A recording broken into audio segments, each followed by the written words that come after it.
Hola, soy Mateo Hernández, y hoy volvemos a mirar hacia el corazón de Medio Oriente, hacia una región que parece vivir en un eterno estado de emergencia, la Franja de Gaza.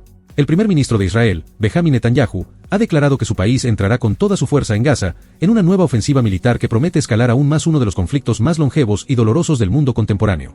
Sus palabras no han dejado lugar a interpretaciones ambiguas. No habrá situación en la que podamos detener la guerra. ¿Qué significa esto?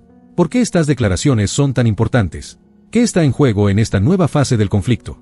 Y, sobre todo, ¿cuáles son las consecuencias humanas, políticas y estratégicas de esta ofensiva?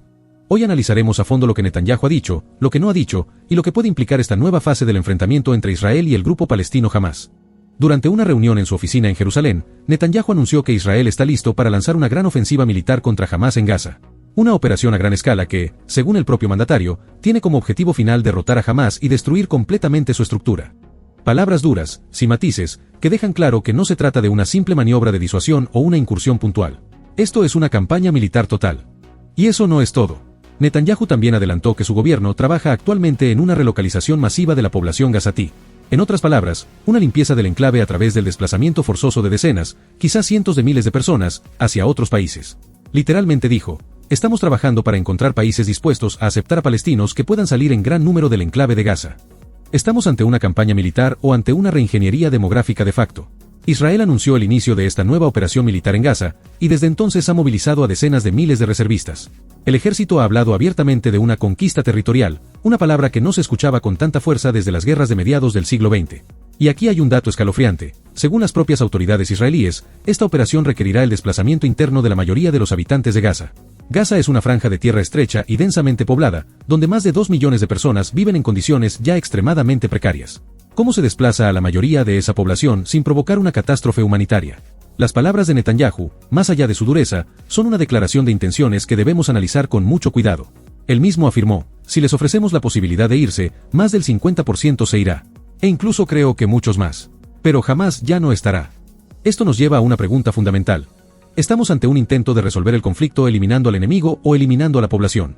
La línea entre atacar a un grupo armado y desplazar a toda una población civil es delgada. Y cuando un líder habla de destruir por completo a un grupo como Hamás, que opera en una zona densamente poblada, y al mismo tiempo ofrece planes de traslado masivo de población, se encienden todas las alarmas del derecho internacional. Es cierto que Hamás es considerado por Israel, por Estados Unidos y por la Unión Europea como una organización terrorista. También es cierto que sus acciones, incluyendo el lanzamiento de cohetes contra territorio israelí y el uso de infraestructura civil para fines militares, han contribuido a agravar el conflicto y a colocar a la propia población gazatí en situaciones de altísimo riesgo. Pero nada de eso justifica ni autoriza la pérdida indiscriminada de vidas civiles, ni el desplazamiento forzado de pueblos enteros, ni mucho menos el establecimiento de un plan de evacuación con tintes de expulsión encubierta. Recordemos que Gaza ha sido, desde hace décadas, uno de los territorios más aislados y castigados del planeta. Desde que Israel se retiró físicamente del enclave en 2005, el territorio ha sido objeto de bloqueos, incursiones militares y episodios de violencia extrema. Los niños de Gaza han crecido bajo bombardeos. La economía ha colapsado. Y el acceso a agua, electricidad y atención médica básica sigue siendo dramáticamente limitado. ¿Puede un pueblo que ha sufrido tanto aceptar ahora que su única opción es irse? Además, Netanyahu ha insinuado que hay países dispuestos a acoger a los gazatíes. Pero no ha dicho cuáles. Tampoco ha aclarado bajo qué condiciones, ni con qué garantías, ni qué ocurre con aquellos que decidan quedarse. ¿Serán tratados como enemigos? Y aquí entra otra dimensión del conflicto, la diplomática. Israel podría estar buscando aliados o cómplices para facilitar una salida masiva de palestinos. Pero eso no será fácil. Porque la causa palestina sigue siendo una bandera política para muchos países de mayoría musulmana, y aceptar refugiados puede ser visto como ceder ante una campaña de presión y desarraigo. Por otro lado, Estados Unidos, tradicional aliado de Israel, se encuentra en una posición incómoda. Apoya el derecho de Israel a defenderse, sí, pero también enfrenta crecientes críticas internas y externas por su respaldo incondicional.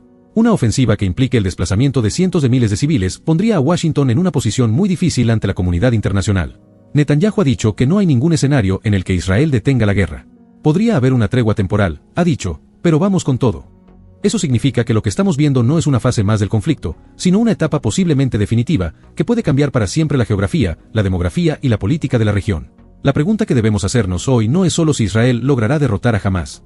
La pregunta clave es, ¿a qué precio? ¿Cuántas vidas se perderán? ¿Cuántos niños crecerán sin hogares? ¿Cuántas generaciones vivirán con el trauma de una guerra interminable? Porque al final del día, lo que está ocurriendo en Gaza no es solo un asunto entre Israel y Hamás. Es un recordatorio brutal de que, en el siglo XXI, aún hay lugares donde la guerra no es una excepción, sino la rutina. Gracias por acompañarme. No olvides seguirnos y dejar tus impresiones. Queremos leerte en los comentarios. Nos vemos muy pronto.